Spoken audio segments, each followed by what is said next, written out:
64ാമത് പീരുമേട് ഉപജില്ലാ സ്കൂൾ കലോത്സവത്തിനാണ് ഏലപ്പാറയിൽ തുടക്കമായിരിക്കുന്നത്. 5 ദിവസങ്ങളിലായാണ് കലോത്സവം. ഏലപ്പാറ സർക്കാർ LP, UP high school, higher secondary school എന്നിവിടങ്ങളിലെ വിവിധ വേദികളിൽ നടക്കുന്നത്.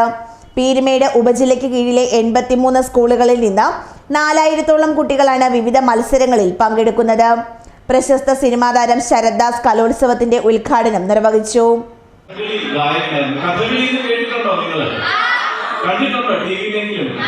കണ്ടിട്ടുണ്ട്. അപ്പൊ ആ കഥകളിയില് അച്ഛൻ കഥകളി ഗായകനായിരുന്നു. തിരുവനന്തപുരത്ത് സ്കൂളില് കഥകളി പാട്ട് അധ്യാപകനായിരുന്നു. അപ്പൊ അങ്ങനെ കുട്ടിക്കാലം മുതൽ കഥകളിയും കലയുമായിട്ട് ബന്ധപ്പെട്ട് വന്നുകൊണ്ടായിരിക്കാം പഠിത്തത്തിൽ അത്ര വലിയ മിടുക്കുള്ള ആളായിരുന്നില്ല. അതുകൊണ്ട് തന്നെ ഞാൻ തീരുമാനിച്ചത് എന്താ വെച്ചാൽ അച്ഛന്റെ സംഗീതമുണ്ട്, ഞാൻ കുറച്ച് വയലിൻ പഠിച്ചിട്ടുണ്ട്, മൃദംഗം പഠിച്ചിട്ടുണ്ട്, അല്പം കഥകളി വേഷം അഭ്യസിച്ചിട്ടുണ്ട്. അങ്ങനെ ഒരു കലാപരമായിട്ടുള്ള വഴി മ്യൂസിക് ഡയറക്ഷൻ ആയിരുന്നു എന്റെ പ്ലാൻ. പക്ഷെ ഈശ്വരന്റെ ഒരു അനുഗ്രഹം കൊണ്ട് ഞാനൊരു നടനായിരുന്നു നിങ്ങളുടെ മുമ്പിൽ. കലോത്സവത്തിന്റെ ഉദ്ഘാടനത്തിന് മുന്നോടിയായി കലോത്സവത്തിന്റെ തുടക്കം അറിയിച്ചുകൊണ്ടുള്ള ഘോഷയാത്ര നടന്നു. ഘോഷയാത്ര Peermade DYSP Vishal Johnson flag off ചെയ്തു.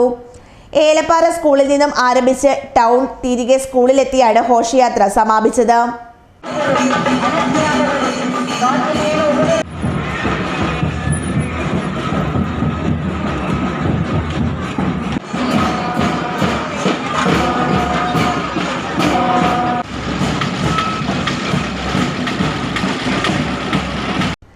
ഏലപ്പാറ ഗ്രാമപഞ്ചായത്ത് പ്രസിഡന്റ് അമ്മണി തോമസ് ചടങ്ങിൽ അധ്യക്ഷയായിരുന്നു.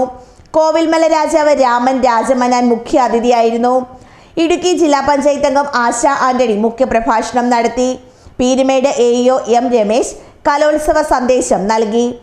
ഏലപ്പാറ ഹൈസ്കൂൾ പ്രധാന അധ്യാപിക Sophia BV, Azhutha block panchayat അംഗം അഫിൻ ആൽബർട്ട്, മറ്റ് ഗ്രാമപഞ്ചായത്ത് അംഗങ്ങൾ, വിവിധ കമ്മിറ്റി അംഗങ്ങൾ, വിവിധ രാഷ്ട്രീയ കക്ഷി, മത, സാമുദായിക, സാംസ്കാരിക സംഘടനാ പ്രതിനിധികൾ എന്നിവർ പങ്കെടുത്തു.